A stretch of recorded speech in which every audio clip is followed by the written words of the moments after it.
My impression is, and I've talked to, I don't know, thousands of women during my years of practice, decades of practice. Some of them say that it's exciting. It's exciting to be around a guy who isn't so worried about doing everything a certain way, that he can break rules. And I think initially that can be kind of exciting for a girl, you know?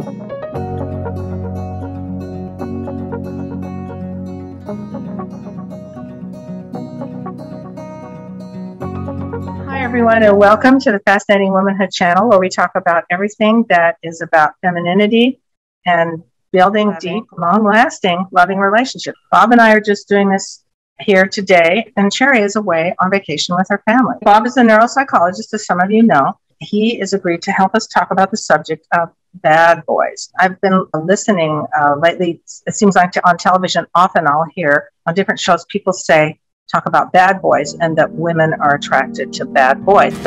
I hate him. I picked the wrong men. The next thing you know, they're borrowing money from you. They're spending it on other dames and betting on horses. Or maybe you should just face the fact that you're attracted to angry guys. If his present regrets are half as painful as mine, he will suffer enough. It just shows you. You can't tell by looks. We thought we would explore this just a little bit with a professional. First of all, thanks for helping us. And could you define what a bad boy is? Well, you know, it's interesting. We thought, hey, let's look this up. We thought we'll look up a definition. And of course, the main definition came out that it's somebody who breaks rules or really doesn't care about rules. We found a comment below the definition by a guy who said, Who just was a comment? Yeah, he was just making a comment about this definition of bad boys. And he said, the rules that you guys claim these bad boys break are just social rules that you guys let limit you, but not me. I live without the mandated bounds of those rules. I live in another dimension where I don't care about rules. This is what they mean when they say bad boys break the rules. The rules are stupid, and only people who are afraid follow them. I'm not bad because I do bad things. I'm bad because I'm a bad rule follower. Doesn't mean anybody needs to get hurt. Girls flock to me because I'm open. I am open emotionally. I am openly me. I would tend to differ that a lot of girls are hurt. You can see it everywhere. But anyway. Well, I was just going to say that, you know, guys that flaunt the rules, and I suppose there is a time, you know, we probably all occasionally push some rules or limits. I have to admit, I occasionally go over the speed limit. But the point is here, I think that these people don't care that much about relationships, but more about control.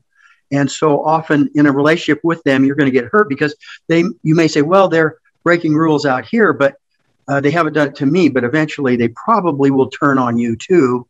And you will suffer from their self-centeredness, their immaturity. Yeah, just general immaturity. Okay, so now that we've defined what a bad boy is, why do you think some women, not all women, are attracted to these bad boys?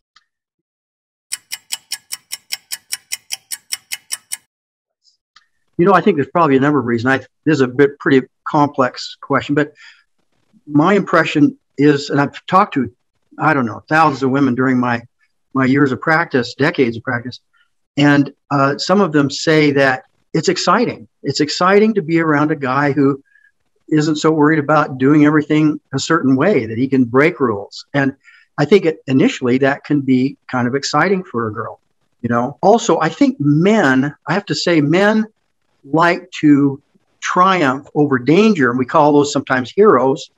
And I think maybe there's a counterpart for a woman, like a female heroine, who thinks if she can take a dangerous guy and tame him or change him somehow. Okay, let's just say that a woman who's attracted to this is, I'm going to have to say, at least inexperienced. Maybe, you know, you might say, well, maybe foolish, but you know, when we don't really, we're all foolish. We all make mistakes and we misjudge. And so I think that, you know, a woman doing this, hopefully she will begin to realize and see the red flags or the issues that show that here, this person is not a truly masculine man. And I would define a truly masculine man as somebody who is potentially even dangerous, but it's under control. His dangerousness is more to protect himself or to protect those he loves or cares about, or his country or whatever, a burning building, whatever he's going to use his tendency toward aggression and strength to protect at appropriate times. And it's managed rather than it can go out of control at any time and even hurt people near to him. Well, like this guy quoted saying, rules are stupid. Yeah.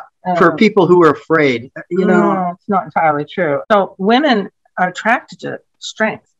Well, I think do the bad boys seem to be strong? Well, I think women, I believe, tend to be sensitive to vulnerability, and they want safety. They want security. They want to not feel in danger. And so if they see a guy that seemed to have that kind of strength, it's comforting. It's like, hey, this guy could protect, well, not only himself, but maybe others as well. And so I think it makes a woman feel it's attractive. It's more like, it seems to be this way, because women are attracted to security. They want security and safety. They want someone who is strong enough to protect them. And it doesn't mean that women are just weak, but we all know we're not as strong as men. Well, men physically, right. We're not. Men have at least probably 75% more upper body strength on average than women. Even the same size male and female, the guy has an advantage.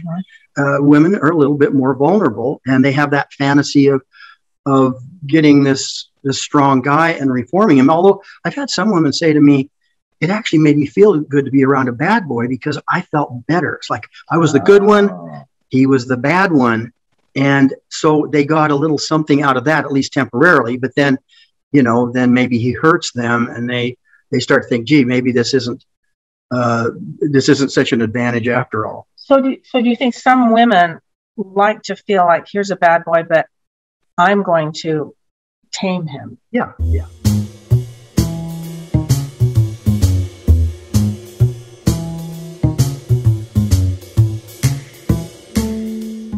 In meeting someone for the first time, you may be inexperienced yourself. They may be immature in the way that they deal with things. And hopefully you can learn in that relationship as you get to know somebody. And you need to take some time to get to know someone. The ideal man is somebody who, like I say, could be dangerous, but he's managing it. I think there are some guys that, you really need to watch out for it because, like I say, they're more aggressive, but they don't really care that much about developing the relationship. And I think that would be one of the things I would look for in a guy that has not only wants to develop a relationship with you, is not just out to use you or abuse you, but you could see that he has other relationships, that he has maybe relationships with family and friends. It's not like he's just a lone guy with no connections otherwise. If you can see how he treats animals, you can see how he treats people, I don't know, sometimes maybe that are in a lesser power position, like maybe a waiter or somebody, they're really rude to them. So there's little signals or little flags that may go up and you say, well, gee, I think there may be something I need to look into further here. Well, that quote by that person, whoever put that on there, to me, him saying that rules are stupid is that's kind of a red. Well, no, it is a total red flag to me because some rules are kind of overdone, but the rules of society are not stupid. Well, we're always in a battle between something that's kind of disorganized and something that's organized. And so to me, it's more a matter of balance. You can say, well, who needs rules? And I think there's songs written about that. Imagine there were no rules and everything was just open and free. There's got to be some structure and rules, and that can get overdone. That can get isn't that partly because if everyone was really mature, if every adult, obviously children, if every adult was really mature and good, we wouldn't need very many rules because people would just be good. Yeah, they self-discipline. They would self-discipline, and we wouldn't need all these rules. But when people aren't, when they're immature, then you need more rules to manage civilization. A person learns to, maybe you could say, manage themselves. And they've got to have something that guides them in that. I believe often people's faith, even belief in God, will help them decide what should guide their behavior. And I think if you have something like that in your life, it can make a big difference. Otherwise, you got to get thinking, well, I can make the rules, or anybody can make any rules they want, and anybody should be able to make any rules they want. I think there are eternal principles and truths, and I think that's what you're trying to get at in your book.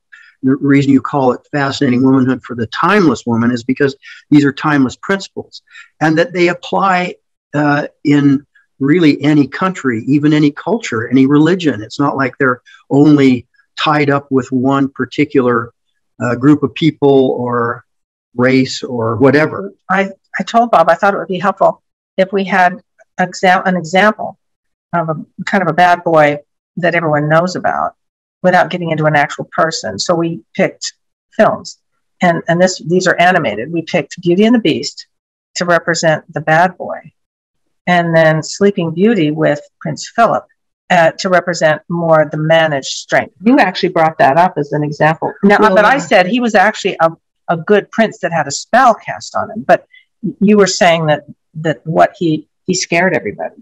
Right, but in a way, it's a metaphor. To me, that Beauty and the Beast story is an amazing one because you say, well, he had a spell cast on him. But I think some guys maybe grow up having gone through some maybe very difficult, traumatic things, and in a way, there is a spell cast over them. They don't necessarily know who they are or what they should be. But I think men have the ability to learn, to find role models. And I think people can overcome a traumatic childhood or background. Maybe they don't totally become different people, but they can learn to manage.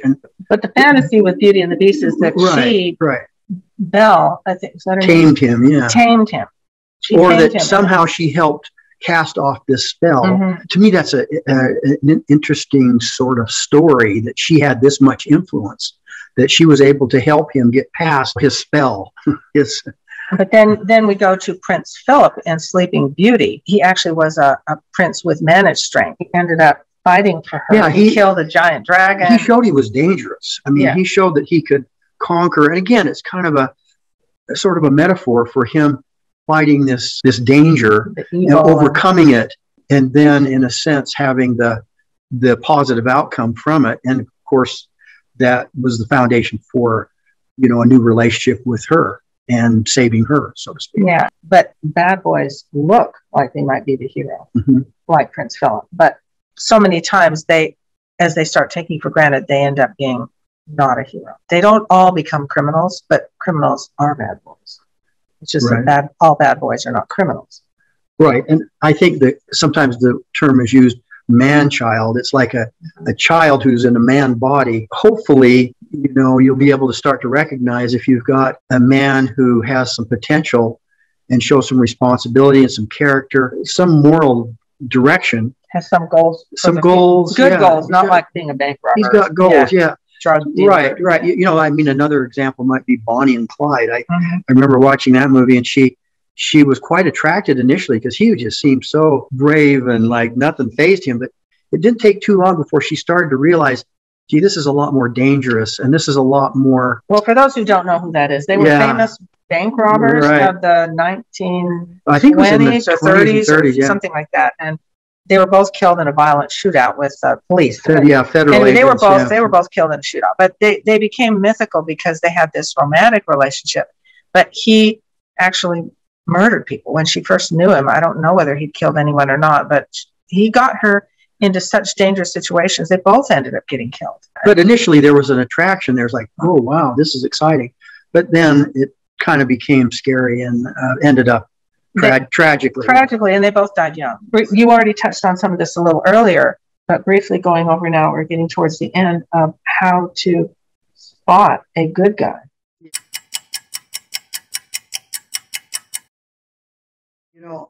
I know in your book you've got that section on the rat filter where you kind of in a way, I think that's probably synonymous. You could say, it is. Look at this section. Well, really, a bad boy to me is a man-child, and the question is, what kind of a guy do you want to build a longer-term relationship with? You hopefully want a man, not a man-child.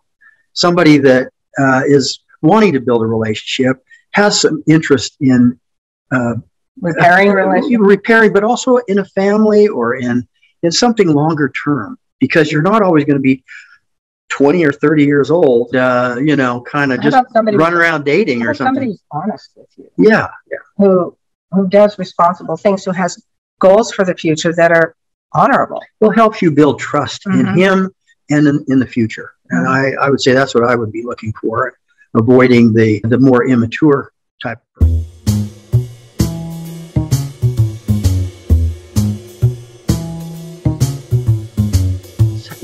It's their level of responsibility, their honesty with you, how do they treat their people? Loyalty, how they treat other people. Do they have other relationships? Do they have a rap sheet? Do they? Well, do they have?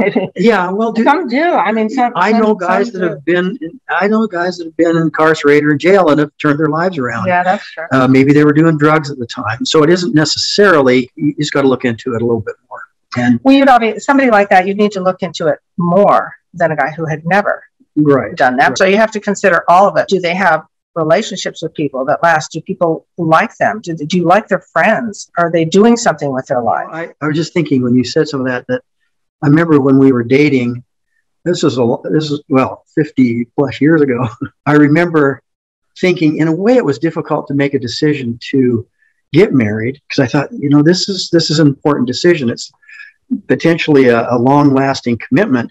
And it was almost like I thought to myself, well, gee, I'm almost closing some doors, because I dated quite a bit. And I thought, am I closing a door here that I'll regret? I remember realizing that I'd met someone that I would like to build a long-term relationship with. It was truly a fascinating woman. Once I, in a sense, closed the dating door, I opened another door, but that opened so many doors for me in our relationship, our intimacy, our children, our grandchildren. Well, now we've got great-grandchildren. I mean, over the decades, and we've got over 5 decades in our building our relationship, it's the doors that have been opened are so much more enriching and expanding that initial door I thought I was closing. It's really amazing. So I appreciate all this all this time. Okay. Well, thank you. Thank you for your expertise. There's probably a lot we could say. Well, there is, and I know you see this often, and more than I do. You can handle it better than I do. So, well, I've talked to the bad boys too. They say things like this guy did in this response. They say, rules are for stupid people. I don't need that. I always think, okay, this guy's got a lot of learning ahead of him. So we want all of you to have good guys that love you and that you can build a loving, as we say, long-lasting romantic relationship, because the romance doesn't ever have to end if you study and follow the principles of Fascinating Womanhood, particularly in my book, because it's written for both singles and marrieds, and it has so much more information in it. Although my mother's book is really good, it's basic, Fascinating Womanhood Vintage, but look below for all of our books, and don't forget the workbook, because the workbooks have so much in them, quizzes and things that aren't even in the book. We are doing this to try and help as many women as possible to have a deep, long-lasting, loving relationship, and we know that is possible as long as you're married to a basically good guy, and you're basically good. So take care. We're here every week, and we'll see you next time.